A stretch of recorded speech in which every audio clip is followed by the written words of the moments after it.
TDP నేత మాజీ మంత్రి నారాయణ లక్ష్యంగా నెల్లూరులో సోదాలు చేశారు పోలీసులు. నెల్లూరులోని నారాయణ నివాసంతో పాటు మిత్రులు, వ్యాపారుల ఇళ్లలో తనిఖీలు చేశారు.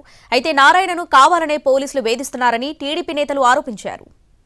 టీడీపీ నేత మాజీ మంత్రి నారాయణ లక్ష్యంగా నెల్లూరులో దాడులు జరిగాయి. నెల్లూరులోని ఆయన నివాసంతో పాటు మిత్రులు, వ్యాపారుల ఇళ్లలో పోలీసులు సోదాలు చేశారు.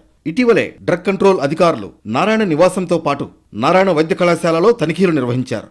భారీగా పోలీస్ బలగాలను మోహరించి ఎవరినీ బయటకు వెళ్లనీయకుండా వాహనాలతో పాటు ఆఫీసులు, సిబ్బంది స్టాఫ్ క్వార్టర్స్ లో కూడా తనిఖీలు చేపట్టారు. ప్రస్తుతం రవాణా శాఖ అధికారులు ఇచ్చిన ఫిర్యాదు మేరకు పోలీసులు ఏకకాలంలో నారాయణ నివాసంతో పాటు ఆయన మిత్రులు, సన్నిహితులు, సంస్థకు చెందిన ఆడిటర్లు, వ్యాపారుల ఇళ్లలో సోదాలు చేశారు.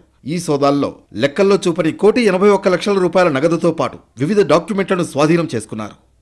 ఎన్నికల నోటిఫికేషన్ త్వరలో విడుదల కానున్న టైంలో నారాయణకు మద్దతిచ్చే వారిని భయభ్రాంతులకు గురిచేసేందుకే సోదాలు చేశారని టీడీపీ నేతలు ఆరోపిస్తున్నారు. వాహనాల కొనుగోలు, రిజిస్ట్రేషన్ వ్యవహారాల్లో ఇన్స్పైరా సంస్థ అవకతవకలకు పాల్పడిందని ఆరోపిస్తున్న పోలీసులు ఎందుకు నోటీసు ఇవ్వలేదని నారాయణ సంస్థ ప్రతినిధులు ప్రశ్నిస్తున్నారు. నెల్లూరులో వ్యాపార రంగంలో ఉన్న కోట గురుబ్రహ్మం నిత్యం లక్షలాది రూపాయల టర్నోవర్ చేస్తుంటారని, ఆయన ఇంట్లో 25 లక్షలు దొరకడం పెద్ద విషయం కాదని అంటున్నారు. బంగారు వ్యాపారం చేసే శ్రీనివాసులు తాను కొన్న స్థలాన్ని రిజిస్ట్రేషన్ చేయించుకునేందుకు ₹1,00,00,000 నగదుని ఇంట్లో పెట్టుకున్నారని, దానికి సంబంధించిన పత్రాలు చూపించినా పోలీసులు స్వాధీనం చేసుకున్నారని టీడీపీ నేతలు ఆరోపించారు.